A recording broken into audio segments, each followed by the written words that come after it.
Hi, y'all. This is Kristen Chenoweth. Hi, I'm Gloria Stefan. This is Sarah Bareilles. Hi, I'm Patti LuPone. This is Lin-Manuel Miranda. You're listening to the Broadway Podcast Network.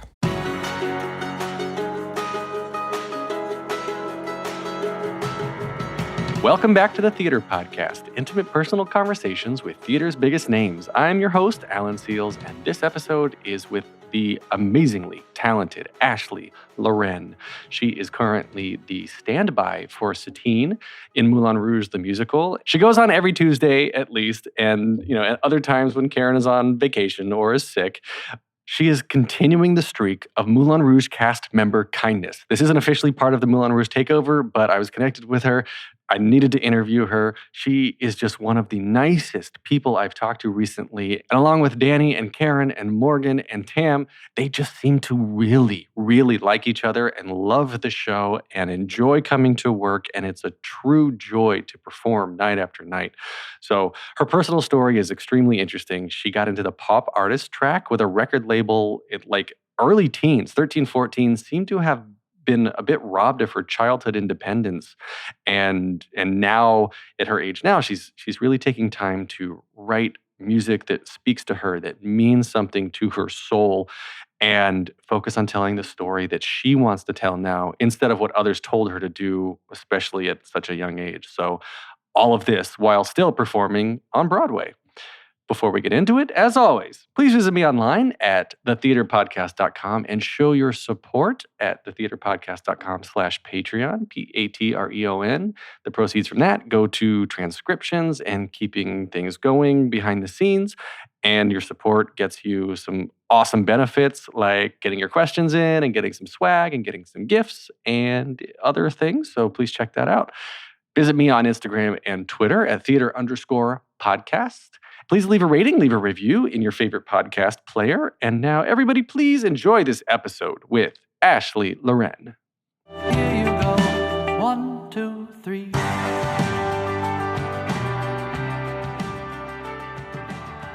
My guest today is currently the standby for Satine in Moulin Rouge, the musical on Broadway. She was featured on American Idol Season 8, has worked with directors and artists such as Kathleen Marshall, Bono and U2, and Yoko Ono, and has even sung backup for artists like Carly Rae Jepsen, Melissa Etheridge, and Iggy Azalea. She's also featured on Season 2 of NBC's This Is Us, and has a film currently in post-production called Be the Light. She was seen in the Broadway revival of Jekyll and Hyde and the national tour and played the extraordinary girl in Green Day's American Idiot in LA. Ashley Loren, welcome to the Theater Podcast. Thank you. Thanks for having me. This is so fun on this wonderful, beautiful day. I know, it's spring today almost. Yeah. Fingers crossed. So you're the Satine standby. Mm-hmm. Yeah. So a lot of people listening don't know the difference between swing, understudy, standby, principal, all that. So educate us. I mean, me either. So I am the standby. So I only cover one role. I am on a principal contract. I just cover Satine, and I'm there for Karen. And I guess, so a swing covers multiple roles. We also have another swing who covers Satine. And there's also ensemble covers. So people who are actually in the show every day who also cover roles as well. But a standby is just truly standing by. So you are required to go half-hour call, be there. Do you have to be in costume and makeup? No. Whew, could you imagine? I haven't had to do that. I usually try and come with half a beat on my face, some makeup. But you're just there, and usually, she usually, if she was going to call out, she'll call out before the show. There have been a couple of times when I've had to jump in, but it hasn't been anything crazy. Karen Olivo, yeah. Karen Olivo, Queen yes. Karen. Yeah. Yeah. So, so you're there, half-hour call, everything's fine. Do you have to stay through the whole show? I have to stay, well, spoiler alert, she dies. I have to stay till that. Because what I'm, and then the next thing she does is bow. So I can leave before the that'd be interesting if... Can you imagine? If you had to go in and just bow? What? No, that's not going to happen. Yeah. So I stay usually... the show, it's usually like 15 minutes before curtain. I'm allowed to go. Have you had to go in mid-show yet? I have. Twice, actually. Once was an intermission changeover, and that was actually January 1st.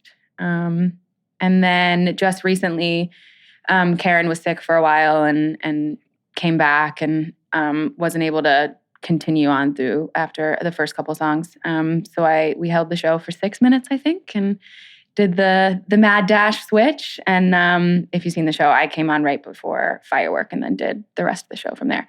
That was a quick turnover for sure, but kudos to all the people involved that made that happen. But yeah. That's fun. Yeah, I mean, live theater, right? It's interesting. It's interesting to me, I guess, in these shows, I think these roles, when they decide to use alternates versus swings versus understudies. Yeah. Because like Amber Ardolino is the swing or the understudy, right? Or a swing. She's a swing. She's a swing for Satine. But there's also an understudy, yeah? No, it's just me. So you're the standby. Okay. Yeah.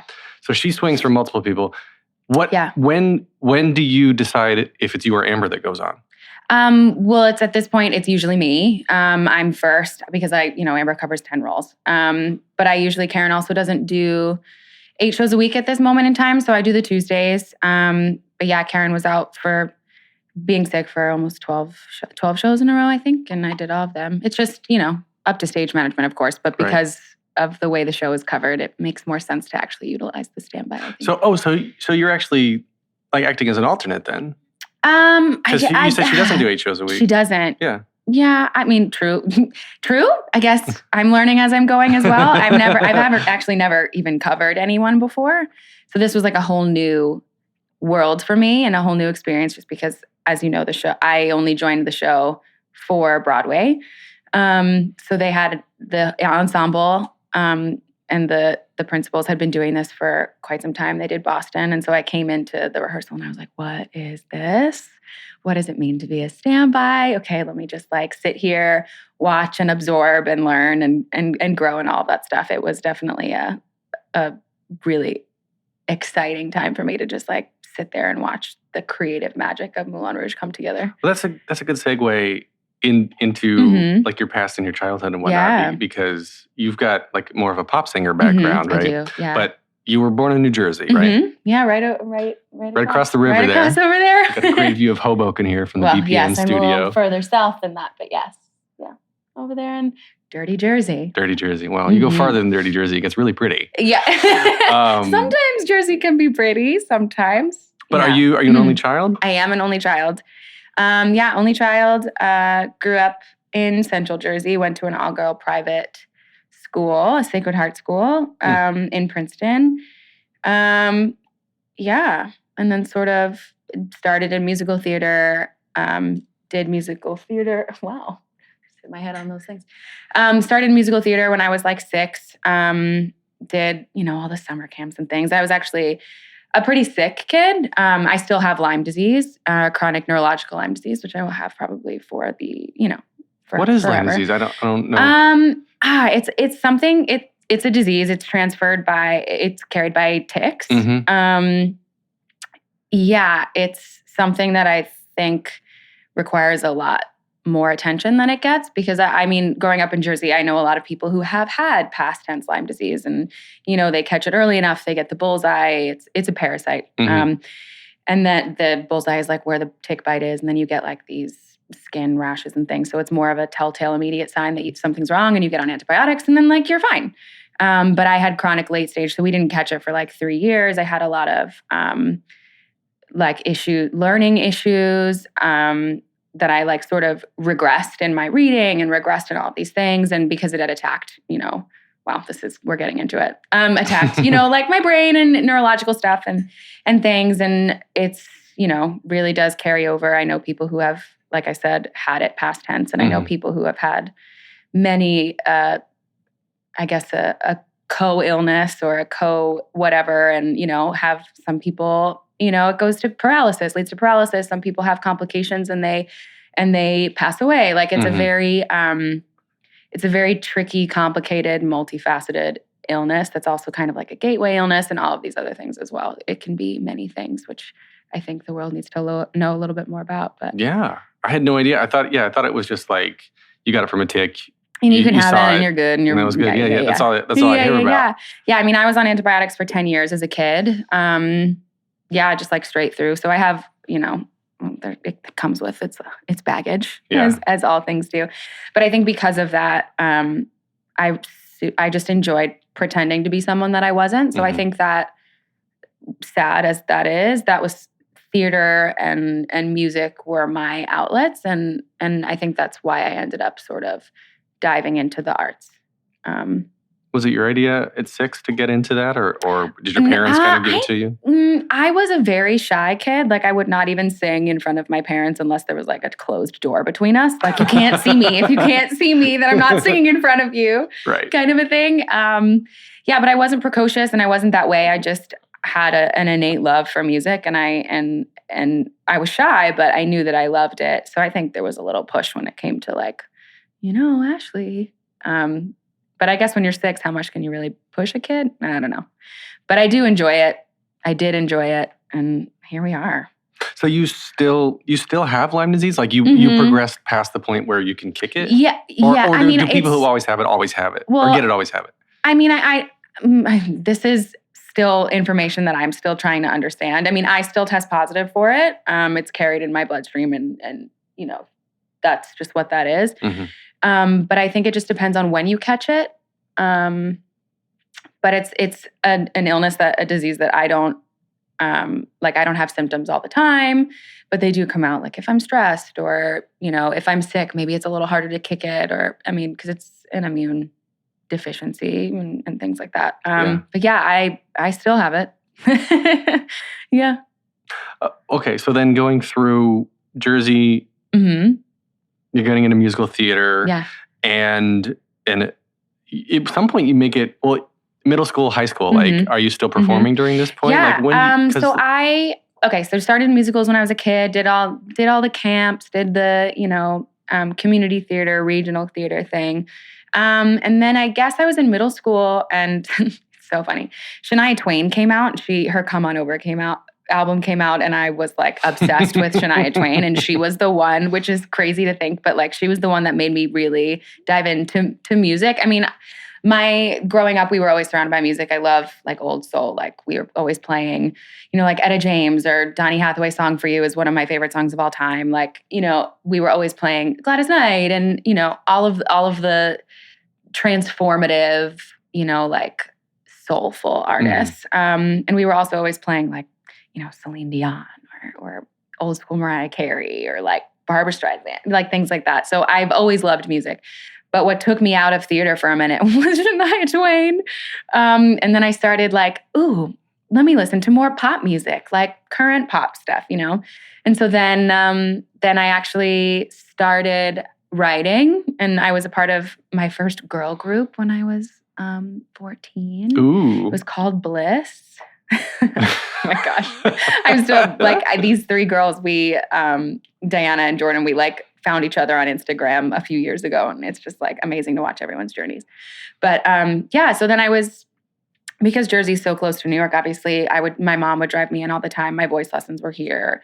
I had a vocal coach. His name is Sal Dupree, and he was in South Jersey. And then I had, lessons up here as well. And I would come in and do open mics, and I would go to like sing at Village Underground or like Cafe Wa or like do all these things throughout high school. But yeah, it was in my first girl group. I was in middle school. I signed my first production contract as a solo artist. I was in middle school. Really? Yeah, just like, I mean, so you're based out of New York? Or, New York. So yeah, I have always that's when I started writing and my own stuff and sort of figuring out what I really wanted to do as far as music is concerned. And it's an ever evolving journey for sure, an adventure that I'm still on and growing and, developing sounds and figuring out who I am. I think it's like a hand in hand with life thing. Well, when did you get to LA? Was there college in the middle of this? No, there wasn't college. I deferred Berklee College of Music. And I actually ended up signing under Universal to Island Def Jam soon after high school. And then I was with them and I was traveling, and I would, we would be recording and working on an album. I have, like 60 records that no one's ever heard from when I was signed. And but I'm so grateful for that experience because from there I've made all these connections with all of these other producers who I have been working with independently now, sort of creating the sound that we want. And I'm grateful for their time and energy. And I'm excited for the world to sort of hear what we've been creating for the past however long. Hopefully soon. So you're actively working on music, on albums I mean, now? especially when I was in LA. So we're releasing, most likely re-releasing. We did a soft release of a single a couple years ago. We're going to re-release that in the proper channels, and then hopefully have a song or so a month and through the summer. And then we have to figure out if we want to just sort of release the whole rest of the album as an EP all in one. We have a couple music videos that we've done in there too that are ready to be released. A couple more that we're doing. And then we'll sort of go from there. Yeah. That's interesting. So this is all happening in parallel to being on Broadway. Yeah, I mean, I definitely started, that was my sole focus. So I moved to LA. And do you... Go ahead. Soul focus, I want to clarify. Because soul focus? Soul focus is a very interesting way of putting it. Is it what you are drawn to do, your soul, or your SOLE? Or my SOLE or SOUL, both. Yeah. But when I was in LA, that was, well, I guess now you've also called me out because I say that's my sole focus, but I was still like doing an episode of this. Like I was still doing other things. So I think maybe it is my sole focus, SOUL. I think you nailed it. As you touch your heart. As I can't help myself. Yeah. Yeah. So I went out to LA with the intention of only working on my album. And that was a couple years ago. That was after I had started working with Carly and she was on a break and she was working on her album, Carly Rae Jepsen. Mm-hmm. I then went to LA and started, rekindling these relationships with producers, and we would do all of that. But then, you have itches and a show comes along and you want to like do American Idiot, or you want to, do a show, or, do a low budget movie, or do some TV, work with Kathleen Marshall. What? Yeah. So definitely went out there music centered and just couldn't help but, We said a few years ago you're out there doing that. Mm-hmm. But Idol season 8 was 2009. Yeah, that was a long time ago. Right. Huh? You were. I was like Ashley Anderson. What? Who's that? Who's that? Was that your stage name, or is this your stage name? This is Ashley. Loren is my middle name. Yeah. Oh, I like Ashley Loren better. Me too. Yeah. Me too. It speaks to my soul. And then, so Jekyll and Hyde. Mm-hmm. Jekyll and Hyde was the tour was 2013. When was that? 2013. Yeah. And then was it tour to Broadway or Broadway to the tour? It was tour Broadway. It was tour short stint on Broadway. Right. Yes. So that was 2013. That was your Broadway debut. It was. Yeah. And so that was 2013. And so now 2019 being Moulin Rouge, 5 years in between. Okay, so I was going to get into what you did in between, but you're talking about LA. Mm-hmm. I went to LA. I was in Vegas for a little bit. I did a Baz show where I also played Satine.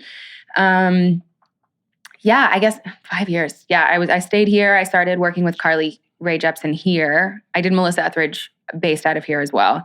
And then my first gig with Carly was actually SNL, which is incredible and life-changing and all of that. And then so from there, I think for like a year or so, we were touring on and off. And then I moved to LA, I guess, what was that? 15 maybe? Sure. 2015? Sure. And then I was in LA for a little bit, did a couple shows, and then I went to Vegas for a year and did Baz over there, and then went back to LA and was still doing music. Even when I was in Vegas, though, on our days off, I would drive to LA and I would be in the studio on my day and a half off, and then I would drive back to Vegas and do the shows. And that's been my life for the past Gosh, years. Yeah, you've been hitting everything a little bit. The Vegas tour, the Vegas scene, the LA scene, the New York scene. It's interesting how I've talked to a lot of people lately who either didn't go to college or didn't finish college. Right. And I've said this in past episodes a lot or I'm saying it now, repeating what other people have told me is that now college is a way for you to get opportunity that you may not previously have. But if you're one of the lucky few to have that opportunity without going to college, then people kind of learn on the job. Oh, absolutely. I mean, I think as part of the craft, yeah, for sure. I think I've been lucky enough to be provided opportunities where I could learn so much on the job. I mean, I'm still learning on the job. I think that's the constant. I know, like, I think that's the actual point of what we do is to always continuously learn through what we're doing. But I mean, I do always think about going back to school. Yeah, it's still an option. Would you go back to Berklee, you think? No. Or go somewhere here? I would want to, I wouldn't go to Berklee. I'd probably do something in New York. I would love to learn about other things, Stick right here for a while. Sociology or something, That's so interesting. I wouldn't think that. Okay, so I mean, the theater, you learn so much about human behavior. You're like, what is this? I want to know more. Today, well, even maybe with the autoimmune stuff, you could go into epidemiology. I mean, sure, you never know. You never know. That would be fun. So if imagine? you Ursula comes, takes your voice today. What would you go to school for? If I didn't do this, I always wanted to be an FBI agent. Really? Like legit. If I didn't do this, I think I would have gone full force into how can I be an FBI agent? 100%. Like a field agent or? I don't know. I mean, catch me like at school for this being like, this is not for me. But I mean, from what I see in the movies, no, I'm kidding. I was always passionate, even from a young kid about, like solving mysteries and justice and all of that stuff. And there's something so sexy about the FBI. And that was just something I always thought, like, maybe I'll do that. Is that a power thing, maybe? Like you hold the secrets? Oh, I'm sure. Yeah. Give me all the knowledge. Oh, I like that. I like having secrets. Yeah. I can get secrets? that. Secrets are no fun. Yeah. Well, I like seeing the big picture because my brain it's can the plan. Puzzle pieces. Yeah, plan through the puzzle, solve for problems before they happen. Exactly. That's where I get it's a hero. You want to be a hero too. Oh, yeah. Yeah, I know. You me got too. it. Yeah, it's a hero thing. It is. I don't know if it's like a hero thing. Maybe a savior complex. I just I get a lot of validation from, from being on stage or from making people feel good or you're serving the people either way, right? Yeah. Totally. Yeah. So you've done, I was looking at your resume. So Saturday Night Live, Tonight Show with Jimmy Fallon, Late Show with Stephen Colbert, James Corden, Ellen, all that stuff. Is that you're performing with other artists, many artists, varying artists? Yeah. How does that work? Are you from a small group of, or are you in a pool of people that, when so-and-so needs to go perform on a show, they get 3 people, whoever's available? And I mean, people always ask, like, how did you get that? Or like, how did you start doing that? And it's just, and I don't really have an answer other than because I've always sort of said yes to everything that came my way. I feel like it opened doors for things that I wouldn't have normally expected to come my way. So I think, as far as SNL is concerned, like I had met some of the producers when I was doing my own album, and then I was doing background for this other girl that I met that was working with a producer that I was working with here at the time. And it was just sort of like my name was in a bunch of different people's heads. And then, one person said, and they were like, oh, I know her. Oh, yeah, I know her too. And so it's just sort of like a true testament to the fact of like always saying yes and seeing how, the universe sort of puts them together for you. But yeah, it wasn't something that I had actually, like I set out to do. But New York is expensive and, and it's fun. And I'm actually, that working with Carly Rae Jepsen is probably has been one of the most transformative things for me as a human, I think. Just because I was I was working on a solo project, so it was pretty isolating. It was just me and, things like that. And then you go to theater and it's a totally different experience. And then I met Carly and it was very like a family of tour, a touring family, which it's so rare, I think, at least in my experience, to find a whole team of people that are actually incredible humans. And I had so much fun, and it brought back the joy of music and touring and stuff that, things happen and life happens. And sometimes you're like, ugh, I don't know. I don't want to do this anymore. The struggle is hard. Like the hustle, you have to, things happen. There was the whole Me Too movement and things like that. Music industry is rough. And, so that's actually when I ended up leaving Def Jam was when I started auditioning for Broadway shows, and that's sort of when I booked Jekyll and Hyde. And so then I was like, you know what, let me take a break from music for a little bit. This business is crazy. And went into another business, which is just as crazy, but at least it was sort of artistically fulfilling, of course. So, and then I booked Jekyll and Hyde, and then I sort of was always sort of dipping my toe in music. I missed it so much. And then, back on the road with Carly was really when I was like, you know what, this is what I want. So do you remember what year that was? Around 2015 was when her Emotion album came out, which if you haven't listened to it, is really great. So then we did SNL. I think it was sometime during the winter months. I'm not sure. Don't quote me on that. But 2015 was when I started working with her. And was it a national tour or international? It was international. Yeah. I mean, we weren't on tour it was more so spot dates and things. So we did her press tour. We did all the TV shows here. We did an album release in LA, and then we did the shows in LA, and then we were in Asia, we were in London, we were, in Canada. We went everywhere. Malaysia. Wow. Yeah. Do you enjoy touring? Or some people are like, I cannot stand the road, and some people just thrive on it. That depends. I mean, of course, the Carly experience is totally different from a theater experience. I've done both. I do love to travel, so I personally enjoy it. I just love seeing new things, and if you can do so with a group of people that you love, and you're getting paid to do it, and you're also doing something that you love, I think that's kind of the dream. So traveling on tour, at least with her, was incredible. The mental, I guess, acrobatics Mm-hmm. that it takes to maintain a little bit of sense of home and a sense of, I guess, normalcy on tour. That's rough. Seems really hard. And I feel like in this business in general, where there's already like you're looking for acceptance and you're looking to find a home. And then when you're on road, you don't have one. No, I mean, and that's why I think that experience with Carly specifically was so great, was because those people actually became my family. And then actually when I moved back to LA, I actually lived with, her tour manager and his wife. And so Carly's tour manager, his name is Tony, A+ human, incredible tour manager and human. But he also is tour manager for Panic at the Disco. So he's on the road almost all year long. So I lived in LA for several years with Alex. And that whole group, like really working with Carly, gave me this whole other sense of family and humans in LA that I will never take for granted, because they truly opened up my eyes to a lot of things about, like what it's like to have like real friendship and real family and like love and care and all that stuff was sort of open to me in the home that I had in LA, which was not what I was expecting from LA. You know what I mean? So people ask me, do you like New York or LA better?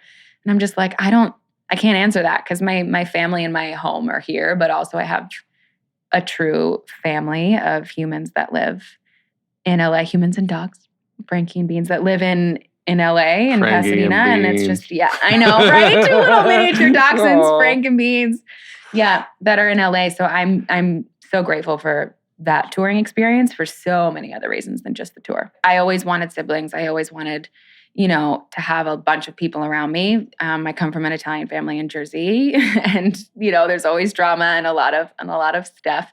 But I think I just was doing music and isolated myself as like being a solo artist and only child and all of these things from such a young age, that I wasn't really ever surrounded by a group of like-minded people, which I think might be a little opposite, because I think a lot of people find their like stability and whatever at home. And I think I found that out in the world in a way that I can now bring it back to myself here with my family here. And it was sort of more of a spiritual journey for me to get out of this environment here, get out of home, to sort of find my, like what I wanted and who I was. And I think I'm still figuring that out. I think sometimes when you're home, you can get stuck there.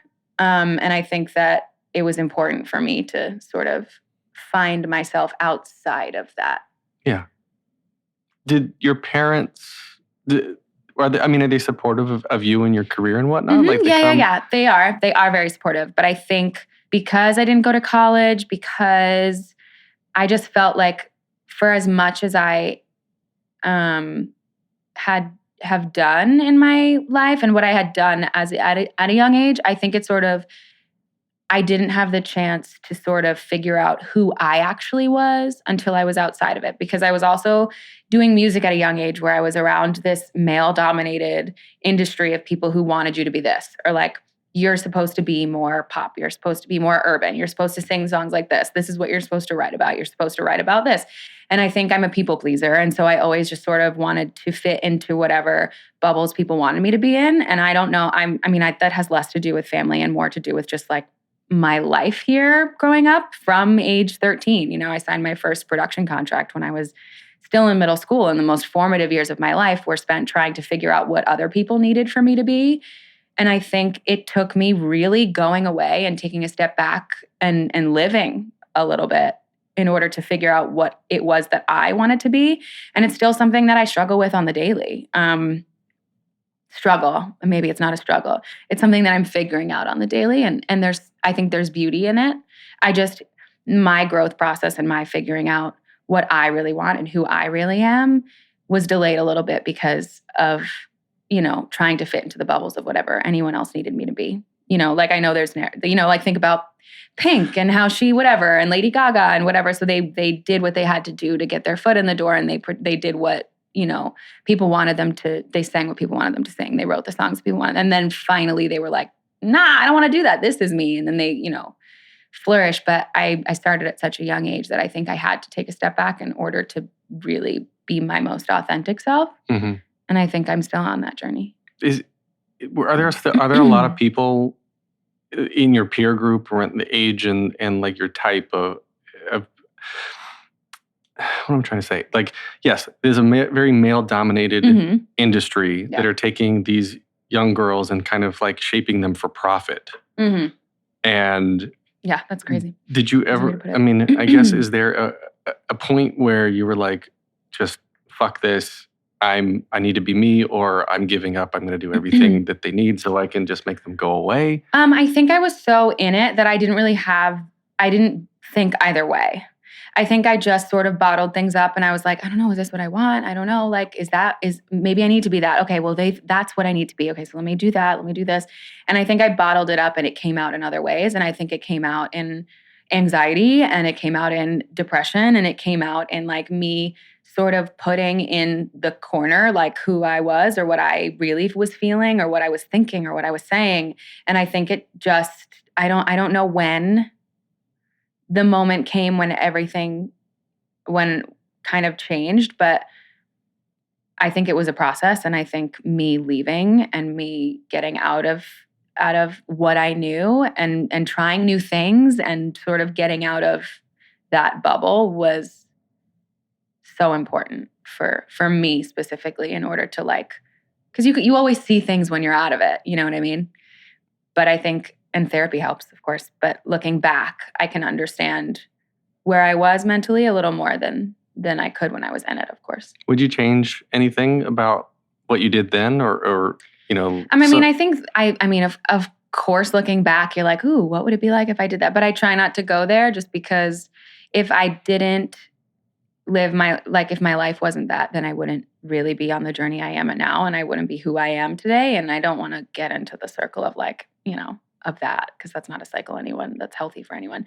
But I mean, of course you can look back and think, oh, if only I had like, gone out and seen the world sooner, or if I had gone out and like, whatever. But I mean, I think everything happens for a reason, and I'm so grateful for my journey. And I think it's only going to make, the music that I release more real and honest, and I have, stories to tell, Yeah. I have something to say. Yeah. I'm 39. I feel like I know even, okay. Yeah. I keep going back to Love is Blind on Netflix right now. Oh my gosh, I just started it. Oh, I just started it. Horribly bad. You can't look away from it. Hardly. Oh God. But It's like, spoiler alert, 24, these 24-year-olds like, oh God, I'm going to totally marry this 34-year-old and, 34-year-old. Anyway, that is a huge spread. Like 24, 34. Yeah. God, I don't know where I'm going with this. I'm just like... No, talk it out. Let's talk it out. When you are... Yeah, looking back at me at 34. Yeah. And then me at 24. Yeah. And me at 14. Like, I would have tried to do anything I could at 14 Yeah. to be the pop star, to be the famous one, to be the one that people wanted to be like. Yeah, I mean, sure. I think that what drove me the most was wanting to make everyone else around me happy at that point in time. Whatever it was that they were like, you should do this or this or this. Mm-hmm. Not that I didn't want to do it myself, of course, but I definitely was more driven by a need for others' approval than my own self-love. And I think that is what I've taken away from my life. And like, I think one of the biggest things that I'm trying to figure out now is like, you know, to trust yourself and to the importance of loving yourself. Because if you don't actually love yourself or take the time to know yourself and really be honest with, there's so much beauty and vulnerability and all of that stuff that like, that's how you grow. And I feel like, and that's how you can be your best self for everyone else around you as well. Because that just only smacks you in the face if you're trying to people please. And then, you know, who are you? You know? Right. But yeah, I feel like for the majority of my life, I was just doing what I thought was right or what I thought was what people wanted me to do or wanted me to sing or wanted me to. And of course, I enjoyed this process. Of course, there were things in it I was like, oh, this music is awesome. I love this. But I think it's taken me years. And also, I started so young that it's taken me, you know, a step back to live and to be able to create and think about the things that I actually want to say and talk about and what kind of sound I want to have and, you know, things like that. But I don't think I went in at 14, at 18, at 21, like being like, oh, I need to do this because this is what, you know, like Britney Spears is doing or Jennifer Lopez is doing or Beyonce's doing. I think I just went in being like, okay, I went in truly to the studio and was like, okay, what are we going to do today? Let's figure this out. And I was open-minded. And I think also that is part of my journey that going back to what you said, maybe I don't regret any of that because that's how I learned, you know, learned what I liked, what I didn't like. You know, I would always follow through. If someone was like, no, you should do this. And I was like, I don't know, maybe. But I would always do it. And I think that's how you learn. You just keep saying yes. I wouldn't say I regret anything. It's been a journey that has been an interesting one for sure. Yeah. The child stardom, the child like taking you out of the normal routine of what is high school or what is middle school and what is high school and whatnot. I didn't go through any of that. I've known some others who have. And yeah, it's always like, it's something to deal with. It puts you in a different place because you don't, like everybody wants to feel included. We are evolutionary. Our lizard brain wants a herd. Right. Yeah. Yeah. We are mammals, you know. Right. So we want to belong. And then, so we're trying to get validation for whatever reason. And then by doing that, we're getting more isolated. So it causes more need for, it's this nasty cycle. And so I'm so happy to hear that like, you're doing therapy and working on yourself. Oh my God, yeah. I mean, I think everybody should be in therapy, honestly. Like, you just need someone to talk it out, to stutter to like get it, you know? I think it's so important. Absolutely. So important. Yeah, I should subtitle this podcast, Just Go to Therapy. The theater podcast, Go to Therapy. Just go to therapy, please. Just go. Yeah, no, it's super great. That's awesome. I'm a fan. So Moulin Rouge. Yeah. We should probably talk about that. Let's talk about Moulin Rouge. Moulin Rouge. So did you just come in and audition when they were coming into the city? Were you part of Boston or did you come to New York? No, I was not part of Boston. I was actually living in LA and I had heard about Moulin Rouge. Has been a story that I've been passionate about since the movie came out so many years ago now, which is crazy. But I mean, I had done the Baz show in Vegas and got to sort of dip my feet into the role of Satine, and it became something that like was just a dream role. So I was living in LA and the auditions came out and I flew to New York and went through an entire audition process. I guess this was last January, February. Oh yeah. So it's relatively quick, a year ago. Yeah. Isn't that crazy? Time flies. Yeah, to think I totally relocated and have been a part of this incredible show for like almost 10 months. It's nuts. So I just went through the audition process, work sessions, many an audition. And I did that all flying back and forth. That's tough. I mean, tough, yeah, sure, but also like, what a gift to be able to do that, you know? Yeah. To be able to, that's true. to be afforded the opportunity to like really do something you love and still live bi-coastally. Like, what? That's the dream. I think bi-coastal is the dream. Give me my sun in LA, my lemon tree in the backyard. Yeah. So when you made your Satine debut, do you remember, that was September 11th, 2019, right? Was it September? I think I was looking on your Instagram. Was I think it was September. September 11th. Oh my gosh, it was September 11th. I think it was September 5th. I don't know if I'm making that up. Oh, maybe you posted it on September 11th. I probably did. I don't like to post in real time. Social media is an interesting thing. I don't like to post things that are super close to my heart. I don't like to post stuff that I like to keep sacred, and I definitely don't post in real time. A story perhaps, but yeah, so that makes sense. But yeah, I did 2 shows that day. I hadn't had a full put in with the cast. I had never done anything with the full ensemble, not with the full band. I had never had done anything with the principals. Aaron Tveit and I were like, cool, so we're going to do this right now? Great, let's just dive into it and we'll see what happens. All right, so kiss you on stage. Yeah, see you later. like, okay, do you want to like look at each other for a second and be like, okay, great, that's what that's going to be. No, I am so lucky because he has been incredibly supportive of this entire journey of mine. Karen as well has been nothing but supportive and full of love. And I've definitely felt very cared for by the onstage company, especially given that we had never really done it. And then it was just sort of like being done twice that day. Yeah, it's just a whirlwind. I don't remember too much about it other than the fact that I was definitely, lifted up with love and care. It is a very close cast. Like all casts are close, but I mean, I've talked to Karen and Danny and several others from the cast, and everyone is just talking so much about how close everyone is, how supportive everyone is. And it's a show about love and acceptance. It is a show about love and acceptance. And I think that's really beautiful. And I also feel very grateful because, I mean, the majority of the cast has been doing this. They've created this amazing, incredible piece of art, and they've been doing it for so many years now together that I feel so grateful that I was able to come in on a later tail end of the process and just sort of like support them through their journey. And then to feel that support back is actually, I think, why we do this, I do know. All right. So we're getting close to the end here, but I have a Patreon account. Nice. And people are allowed to submit questions. Okay, cool. So I got one question. Okay.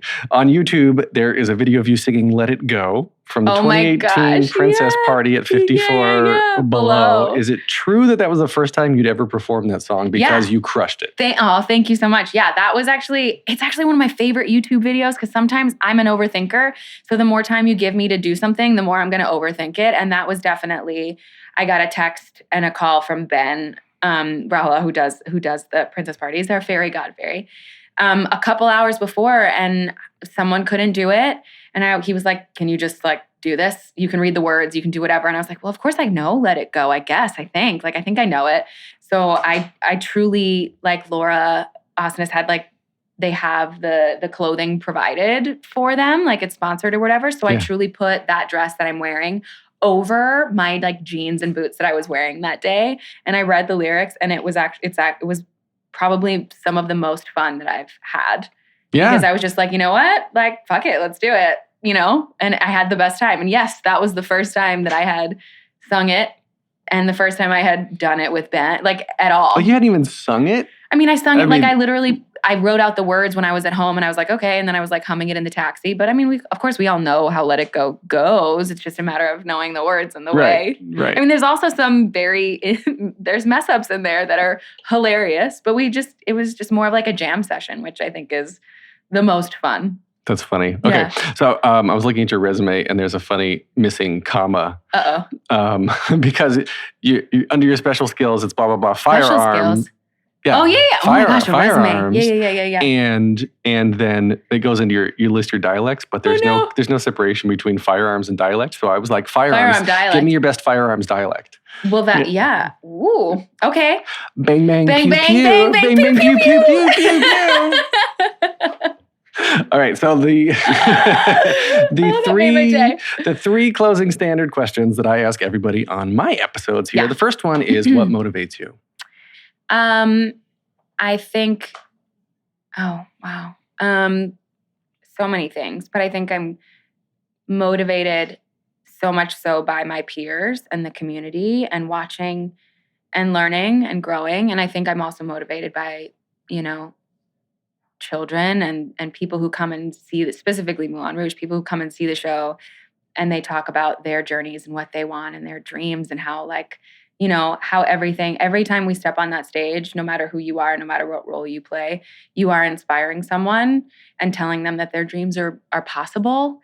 And it sort of just makes your own specific journey, whatever that might be, worth it, whatever you've been through. And it motivates me to keep working to inspire and to just live my truth so that other people feel like that's okay for them to do also.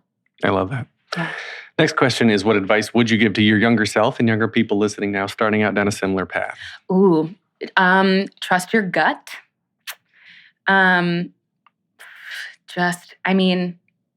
Self-love is so important. And that's, again, something we've already touched on that, but something that is a constant journey, I think, for all of us, but specifically for me, something I'm actively working on, so that you can truly be your most authentic. And I think, again, being vulnerable, there's so much beauty in vulnerability. But I think trusting your gut and knowing sort of what it is that you want and knowing that it is possible, regardless of all the other noise, what other people, because everyone has an opinion, especially in an age of social media or in this business itself. Everyone has an opinion. And if you know exactly if you put your own value on yourself and you know that you are worthy of all the things that you want and you dream, that is the most important, because it's that self-doubt and the fear that makes it difficult for you to sort of be your best. Just jump off and see where you land. Yeah. Okay, so final question. If you'd only see one show for the rest of your life, but you can see it as many times as you want, what would you see? A show. Are you talking like movies, musicals? Anything, whatever that means to you. Oh my God. Well, my favorite movie is Practical Magic, which is I could watch every day, all day. My Cousin Vinny. Musicals. Ooh, it's tough.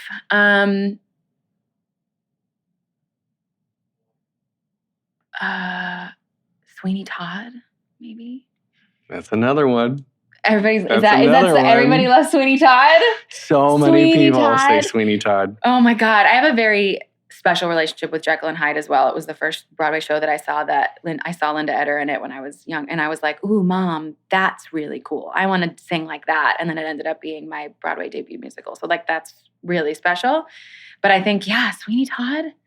I don't know. I've watched the original West Side Story so many times. Me too. I don't think I can. I don't think I can ever not want to watch that. I don't know. I'm not giving you one answer. I'm giving you many. Oh, you're right on point. You're on point. Yeah. Okay, so we can find you online on Instagram at Ashley Loren, yes. Loren, and on Twitter, Ms. Ashley Loren. Oh gosh, I know. Because there's some other Ashley Loren. I know who took it first. And you are AshleyLoren.com, of course. You can get more of me at thetheaterpodcast.com. Please help support this podcast at thetheaterpodcast.com/Patreon. Get me on Instagram and Twitter, theater_podcast. Facebook.com/official theater podcast. This is edited by Matthew Hendershot. Music by Jukebox The Ghost. Ashley, thank you. This has been much. Fun. Bang, bang, pew, pew, pew. Bang, bang, pew, pew, pew, pew. Take a deep breath, make the world a little colorful.